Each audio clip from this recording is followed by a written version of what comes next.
The following is a presentation of the Belly Up Sports Media Network. 14:20 in the morning, 14 minutes and 20 seconds worth of sports talk to get you through your daily commute. Hot takes, recaps, best bets, and a little humor to get your day going in the right direction. Sit back, grab your coffee, and let's get into it.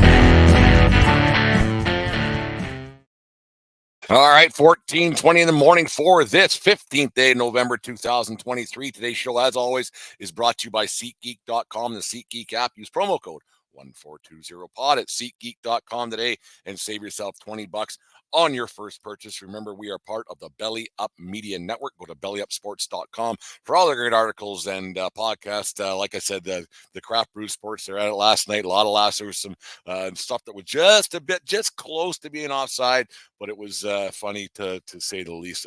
Good show. And they're talking about Joe across America. Lots of great stuff there from the guys over at Craft Brew Sports. Make sure you check that out later on today. And remember, thank you from all of us here at 1420 World Headquarters for going over to the 1420sportsbar.com and checking out some of the articles that our hardworking staff has been putting together, getting the website improved and everything else. So thank you very much for checking that out, and make sure you sign up for the Morning Buzz, a daily dose of sports to get your day started off right. Right to your phone, a bunch of articles that are right there from the Morning Buzz. Anyways, the world of sports is a funny thing. Like, you have some teams that are making moves right now with their coaching staff, staffs. We won't get into the Oilers thing a whole bunch more. Just one more thing on that Oilers before we move on to that thing. I'm not exactly sure why Coach Dave Manson was let go of his position as the assistant coach of the Edmonton Oilers. He just went through a situation where he lost his wife over the summer to cancer, I believe it was, and he was let go as the coach, or the assistant coach, on a Sunday afternoon. And I know that you can't let emotion get in the way of decisions with the Edmonton Oilers, but I don't see what the reasoning behind getting rid of Dave Manson was. When your goalie's not making saves and the like and everything else, it's not that it was his fault. And replacing him with a guy like Paul Coffey, I don't understand why a guy like Coffey is in that position. Me and Dave talked about on last call the other night. It just didn't make a whole bunch of sense to get rid of Manson, and especially when you should probably try to have a heart when it comes to the ins and outs of your staff. I know you can't, like I said, you can't let emotion get in the way of your decision, but there's sometimes maybe that's all Manson kind of had to keep his mind off of things, mind off his wife passing away. I know, like when you succumb to cancer, you have some time to deal with it and everything else, but maybe this is one of those times where the hockey community, because it's a pretty small community, could have like we say, maybe, you know what, maybe we should keep the assistant coach behind the bench, because this might be his only his solace, I guess, in getting away from the loss of a loved one. I just thought that was a really crappy move by the Oilers. That stinks to high heaven. They're going to win again tonight. They got the Seattle Kraken. All of a sudden they'll be the savior in Knoblauch. We talked about that enough. But you look around the National Hockey League, and then you look at the National Football League.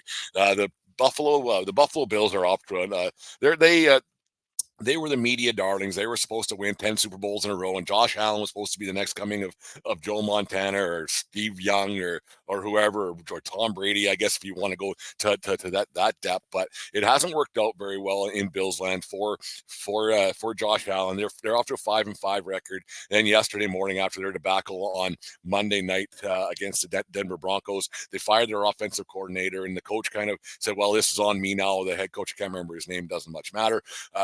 They're saying, okay, well, we got to figure things out. And it's funny that the accountability is kind of getting pushed in the wrong direction in a lot of situations throughout the sports world. But we'll start with the Buffalo Bills with Allen. He, like I said, he was supposed to be the guy to bring everything together and be the guy that was supposed to get the Buffalo Bills their first Super Bowl. Remember, they had those multiple losing Super Bowls in a row back in the early 90s, and they never got it done. They're still looking for their first one, and Josh Allen was supposed to be the guy to bring it there. But he plays a bit of a 1990s Brett Favre-like game to the Buffalo Bills, and he throws a lot of untimely interceptions. Not that there's a timely interception by any means, but he throws a lot of interceptions, makes a lot of mistakes, and forces the issue a lot. And whether that's because of the offensive coordinator, or whether that's because he just won't take a sack, or whatever it might be, I don't think the accountability is getting pushed the wrong way. Yes, you can't get rid of a talent like Josh Allen. It is a talent really there when it comes down to it. These coaches they're so meticulous when it comes to game of football, and the other and hockey's kind of getting that way too a little bit. But these football coaches are so meticulous, and if it's not working, your offense isn't working, and the schemes aren't working, you don't know how much because these coaches take great pride in what they do and what they give to their team on a nightly basis in the National Football League and in college football. And to get rid of a coach, and maybe it's the players who got to be held more accountable for what's going on in the field. Yeah, you can't get rid of the guys and you can't do that, but it just seems that it's just too easy to get rid of a coach and say, yeah, well, we'll get rid of him because we can't get rid of a $25 million, $30, $40, $45 million guy, whatever Allen's getting paid. And it just seems like getting rid of a coach it's been such a scapegoat. It's a scapegoat, and it's been that way for such a long time. And you just throw money at it now, whatever, here you go, get a new coach, get a new coach, get a new coach. And eventually, if you keep getting a new coach, you don't build a culture whatsoever. And the coaches are always on the hot seat no matter what. But when they're coaching for their lives, coaches know they're getting they're hired to get fired. The 100% they know that. But when it's the players who continue to make the mistakes and do things, it just doesn't seem right that the coach always gets the brunt of it. And you wonder why it's always the coach, and very rarely. And then if a player does get called out by the media, or they do something, that they get blackballed by the players that they're in question. Very rarely do you ever see players say, yeah, it's my fault. Like very rarely. Like, yeah, they might say something a little bit to the media, say, we got this guy fired, it's on us, the team's here, this is what we're supposed to do. But you just wonder why they're not held accountable a lot more, and why it's such a the word I'm looking for, the lack of disdain in their hearts when they lose. It's an odd situation. Like you look at the Calgary Flames right now. They won last night, beat Montreal Canadiens, and they're 5-8 or 5-8-1. They're just not very good. And their general manager Craig Conroy, first year general manager Craig Conroy, they're kind of saying, well, you know what, we're and Ryan Huska, the first year head coach, yeah, he's been in the league for a while as an assistant, but they have a situation there where they're talking rebuild, and I get it, because it's one of those situations where if you're mediocre for a long time and you don't have anything going, you want to get a rebuild, but rebuilds don't always work. So you have to really watch how you present that to the fans. That happens in a lot of sports. We'll stick with the Flames for half a second here. That okay, well, we're going to rebuild, so now what are we going to do? We have to get rid of these players. And so yesterday, Nazem Kadri said basically, I'm not interested in a rebuild. I don't want to be around here. Well, you signed a contract there for 6 more years or 7 more years, whatever the deal was. At $7 million a year, $8 million, doesn't much matter. But he signed that contract, and he's part of the problem. So if you didn't want to be part of a rebuild, why didn't you play better? Why didn't you play stronger? Was the contract no good? Probably. Did ex-Flames GM Brad Treliving and now the guy with Toronto, is he the guy that should be under fire a little bit? I mean, what's the Toronto media going to say to Calgary? The Calgary going to say to Toronto GM and vice versa. But you just wonder why these players, when they come out and they make these statements that they don't want to be on a rebuild, they don't want to be part of this, they don't want to be part of it. And I get it, because you only have X amount of years to play, but your contract's guaranteed. My advice to guys like that who complain about being on a rebuild, my advice to guys who don't want to be held accountable, play better. Just play better. If you play better and you give your team a chance to win every night, then you don't have to worry about fingers being pointed your way. And you see it so often that these players just don't have any accountability whatsoever. They just go throughout their daily basis. I'm not saying that they don't want to win, but there is a good percentage of players who are not a big percentage. I said a good percentage, so that to take that as you will.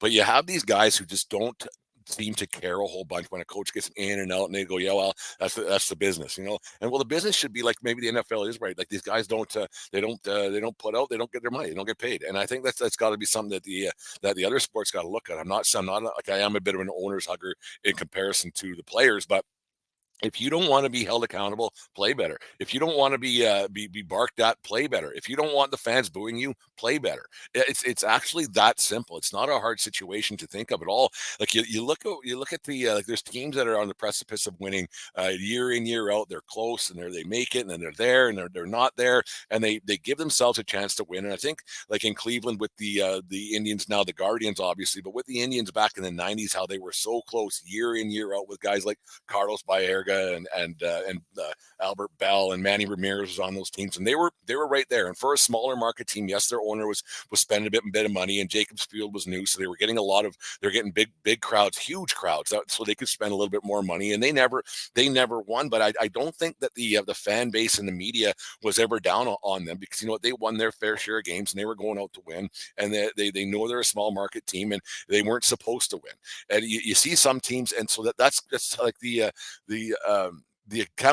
expectations weren't as high in some of those places. And in 2016, when they had the chance to win the World Series against the Cubs, the expectations were a little bit higher, but nothing massive. It wasn't but so that's why you get a little bit of you get a bit of a pass when it comes to not reaching your final goal. There's a lot of fan bases that are like, we talk about the Yankees all the time, and we can get that. I wrote an article yesterday for the 1420 Sports Bar about Cashman and the expectations the fans have. And the fans, there's some Yankee fans, we've talked about it before, that have unrealistic expectations. Their team's not that good. The only guy that should really be having expectations for that team to win every year would be Hal Steinbrenner. He's the one doling out the money. Like, he's the one who's he's just saying, Cashman, here's the checkbook, here you go, see you later. And he's the only one should have the expectations to win every year, because the amount of money that he's been spending since since his dad passed away in 2010. So when he's been in charge, he's probably in charge before George passed away. But the expectation's got to be high for Steinbrenner to be the guy to win a championship, and then so the expectation for him are there, but it's just not there for anywhere else. And like Dallas, same way, the fan base wants to win, and they hold their quarterbacks to and their players to a certain expectation. But it's quite funny when, I think, on Monday morning quarterbacks, when guys they win a game, all of a sudden this guy's the greatest player in the world, and then when they don't win a Super Bowl again, because they're not going to win again this year, there's only one team to win, because winning's hard. And you see situations where these guys aren't held accountable and they don't seem to really care. And it's a lot of these quarterbacks, because they get the big paydays, and yeah, they want to win, but they know if they get paid, they get that one contract, and then they're set for life, right? So what do they have to lose? Nothing. They know that they're there because it's like a lot of these guys get guaranteed money for a few years. The contracts get lawyered up and accountant up and everything else, but these guys just don't seem to have the accountability. Like, it's not the same way it was, because the money is so big on both sides of the ledger, not just with the players, but with the management and with the ownership groups and everything else, because the money is so much bigger than it was back in the 80s for all these sports, right? The accountability to win isn't there, because these guys, they get their one or two contracts and they're set for life. And back in the 80s, when these guys were playing for 70 grand a year, they'd have a job when it's all said and done. They'd have to work elsewhere, right? When their playing careers were done. And then the amount of money that gets used for advertising and everything else that these owners make, they want money, they want wins. And it's just one of those things. They don't get held accountable enough, because not every team can think realistically going into a season that they can win a championship. Like, you look at the National Hockey League, you got probably 10 teams who have a shot at winning this thing. Like, Vancouver's kind of surprising everybody right now, and they got a big game tonight with the New York Islanders. Bo Horvat's return. I hope they don't boo Horvat. I liked Horvat. I was quite surprised that they traded Horvat last year and not JT Miller, but it's turned out for the best for the Vancouver Canucks. But Vancouver fans, don't boo Horvat tonight. It's a bad luck. He'll have the video screen and the video tribute and everything else, but make sure you aren't booing Bo Horvat tonight. Like, you just wonder where the accountability is for these players, and why they aren't held to a higher standard within the organization. Fans can bellyache, and podcasters can bellyache, and newspaper articles. Yes, people still read the paper, but they're usually up on podcast on digital form, I guess, on their iPads or their phones, whatever. But they get barked at a little bit, but these guys are a lot of bit softer now than they were 30, 40 years ago. And guys get their butts hurt a little bit quicker. And it's just how you have to manage these guys nowadays in comparison. I don't think it's right. I think that with the amount of money these guys are making, they should be held to a higher standard. And that's kind of the way it is in real life in comparison to sport. When you have a company that's not making money, the first person they go to is the employees, right? It's usually like if you work for a smaller business and things aren't going so well, the employee gets in trouble. It's not the owner or the manager or whatever else. They find a way to get rid of the employees, and that's what I think they got to find out that fine line with sports and find a way to get that done. Like, you look at the college level of things as well, like in college football, we talked about a bit about the other night, the Texas A&M firing Jimbo Fisher and having to pay him $76 million over the next X amount of years, and you just go look, like, it's just the no accountability, because now Jimbo Jimbo's getting paid forever. He didn't have to win. He got a contract on a team that was never going to win. Texas A&M was never going to win anything. They haven't won in my lifetime. Yeah, they win a few games here and there, and they lick the jar year in, year out. But it's funny, like these guys get these coaches and they're set for life. Once again, yeah, they want to win. Yeah, you don't want to be fired. Yeah, you don't want to be embarrassed. But you know what? When you're falling down in a pile of money like that, the landing's pretty soft, and you're not too butthurt about not winning and getting fired. I wouldn't assume that old Jimbo Fisher is crying in his soup right now as we sit here at 10:37 on a Wednesday morning. And and it's the thing about that A&M thing. We'll get off this in half a second, but the A&M thing kind of just goes to show that there is money out there to pay student athletes, isn't there? Because $76 million would take care of a lot of swimmers and basketball players and football players. And I'm not saying that like these guys are getting an education, yes, and yeah, there is NIL deals, but the NIL deals aren't being paid by the schools. So if there's $76 million just laying around for a new coach to come in, there must be money elsewhere to start paying these players. And I think that's long overdue that these guys get a little bit more money, because you look at all these football coaches, and yes, they do bring in a lot of money, and yes, they bring in 100,000 people a weekend at some place, and 80,000, 50,000, whatever it may be, and they're the big money makers of these schools. And they help out the academics. I understand that, but it's time to maybe give these players a little bit more of a stipend, I guess. It's every team has money. Every team's got money. Every team's showing up and saying here, paying these coaches. You look what the dickhead got out there at USC. It's the house and the cars and the lifestyle and everything else. And it's quite unbelievable that the players aren't getting paid, and these coaches are like Nick Saban's one of the highest paid government officials in the state of Alabama. Right. So there is money out there, and the accountability these guys have, they're held to a bit of a higher standard, because these football, the donors want to see wins and everything else. And I get that, but it just seems like they get that payday and they're good to go. And the players are the same way. And you hate to see coaches always getting fired. And it's always the coordinator or the assistant coach. And it's always this guy, that guy. It's never the GM, because the GM is the one who puts these teams together. And yeah, I guarantee they're pointing fingers here, and everywhere else. And they're going to Daryl Katz and Edmonton saying, we got to get rid of that coach because we're going to lose that team. We're going to lose the fan base. We got to get rid of that coach, because you can't fire the GM, because I'm the GM and I'm in your ear all the time. And it's not just Edmonton, it's everywhere.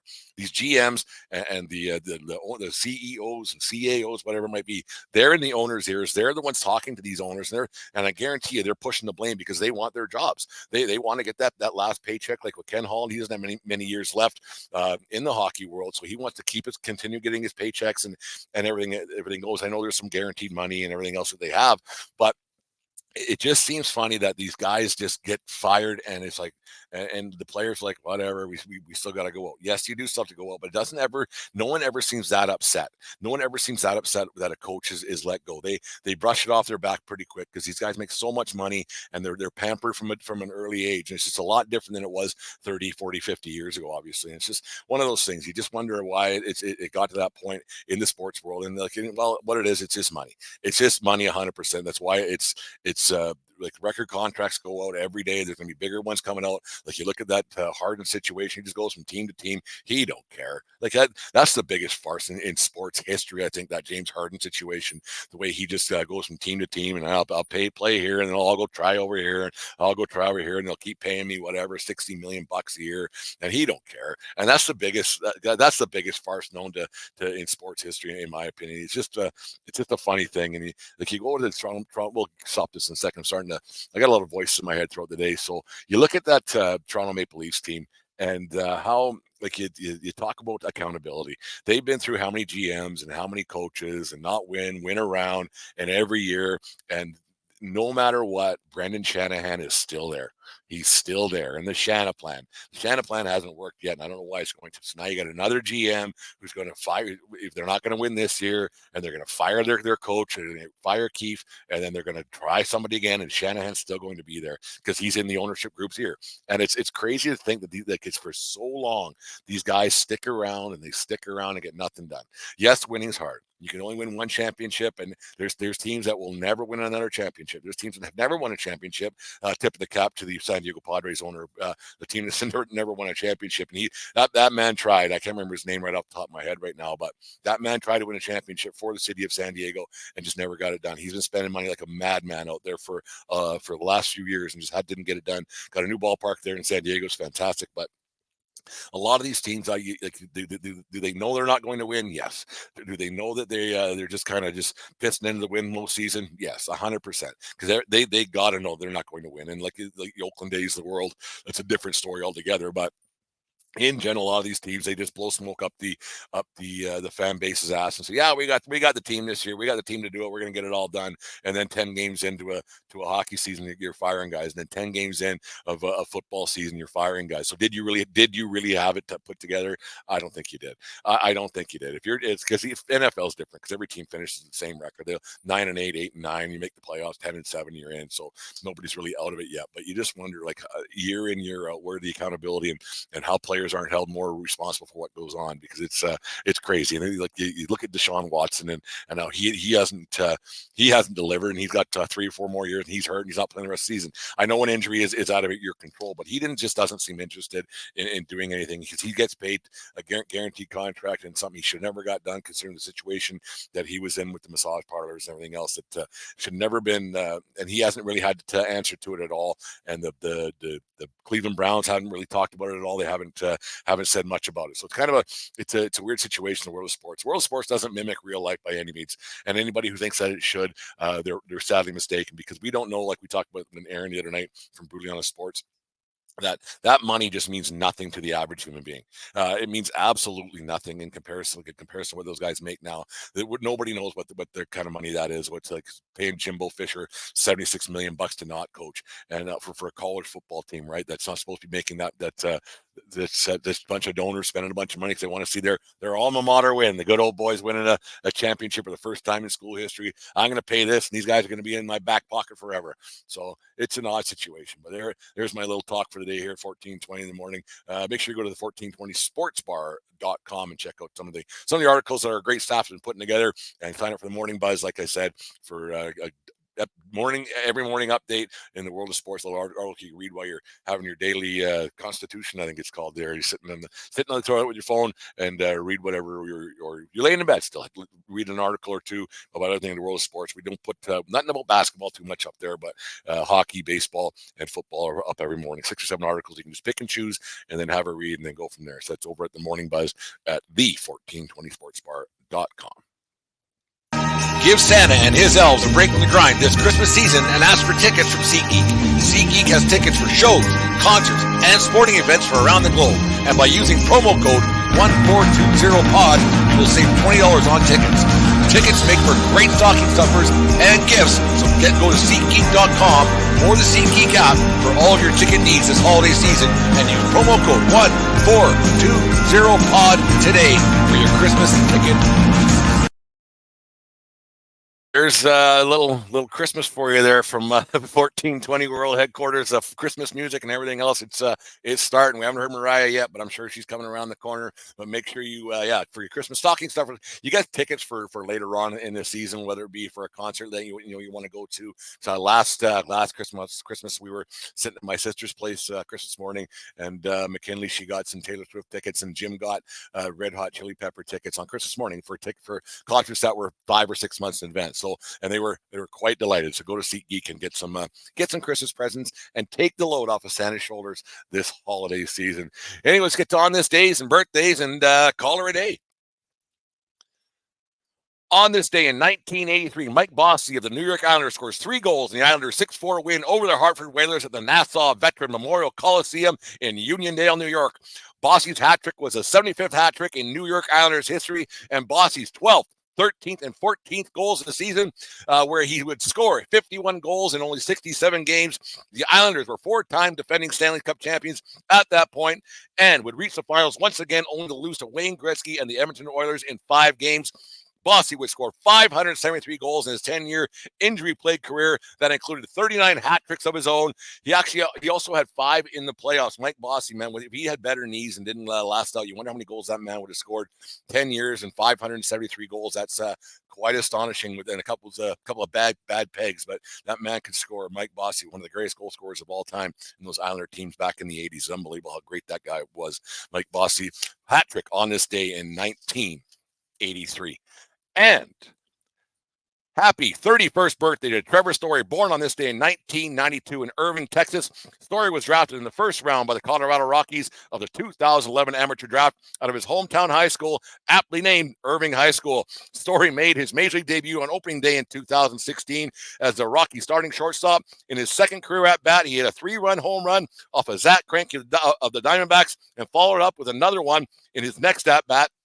The following day, Story hit his third home run, becoming the third major leaguer to hit 3 home runs in his first 2 games. And for an encore, Story hit a 2-run home run off of Arizona's Patrick Corbin, becoming the first major leaguer to hit a home run in each of his first 3 games and a home run in each of his first 4 hits. Happy birthday to Trevor Story with the Boston Red Sox now, but he had quite the major league debut. And I think when they went to, went home, there it is. Yeah, when he went home to Arizona, he had a home run. San Diego, so I think he had home runs in his first 4 games in the big leagues. He probably thought playing the major leagues was going to be an easy go over and everything else. But yeah, no, he's a great player. Trevor Story. He's not an all-timer, but he's real good. Anyway, so happy birthday to Trevor Story, born on this day in 1992. There it is, 14:20 in the morning. Lots going on here. Tomorrow night recording with Dave, obviously, our usual Thursday night show. But I got guys from the new addition to the Belly Up crew from the New Era Sens podcast talking Ottawa Senators hockey. So that'll be a fun one tomorrow night. Talk about them. It'll be up on Friday mornings when that'll come up, and then everything else. So that's lots going on here. Always 1420 World Headquarters. Make sure you go to the 1420 Sports Bar and bellyupsports.com to check out great articles and all the kind of stuff we got going on to everything else. There it is, 14:20 in the morning for this 15th day of November. Remember, it doesn't matter where you are. It's who you're with. Have a great day, folks, and we'll talk to you tomorrow. You just listened to the 1420 Sports Bar podcast. 4 beer with the sports talking a whole lot more. We are part of the Belly Up Media Network.